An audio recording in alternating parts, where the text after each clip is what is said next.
And so much of what you read about in the, peer-reviewed research is on all the positive things within sport. And what I was coming to realize from my own experience as a coach was, um, often those positive experiences are coming from the athletes who are able to remain in sport. I feel like high performance culture, which, I believe there's a place for it. I believe there's a lot of positives. It seems to have sort of, worked its way down to the grassroots. And when I think about what 10, 11, 12-year-old athletes are doing and are expected to do, and the pressures that are put on them these days that I never felt, at 20, 30 years ago. I just really question, the direction that we've gone and the direction that we continue to go. And so one of the things I feel like really sort of bothers me is the number of times I've been told, well, and I'm sure Zoe can speak to this, if you want to reach that elite level, well, you have to have that mental toughness or that resiliency, or you need to be able to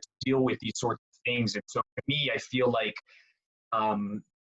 not to steal a term from, male toxicity, but the toxicity in sport and the extra expectations that can often be put on athletes of any age almost take away that human side. It's almost like I see where we're treating athletes as robots, or like you said, commodities, and we're forgetting that there's a human being underneath there. And so to me, the moment we forget that, we're in trouble.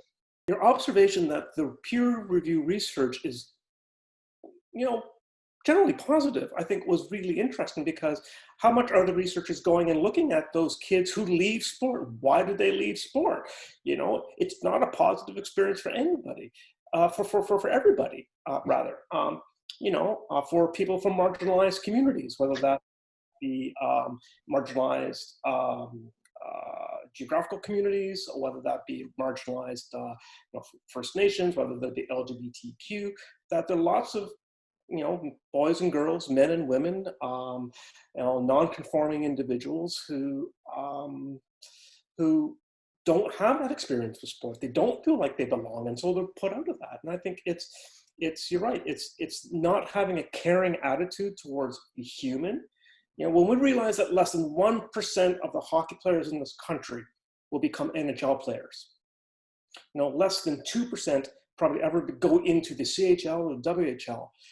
These statistics are the real facts, and that ultimately sport should be there to help kids and recreational adults feel that they belong to a larger community, that they have the comradeship, they get the feeling of belonging with other friends, they create friendships, and they get all the positive things from that. And that's what we should be teaching our kids from the very beginning in sport. Not that you're going to be the next Wayne Gretzky, or you're not going to be the next Mikhail Kingsbury in skiing, or Eric Gay, or a crazy Canuck, or it's that at the end of the day, those are rarefied people.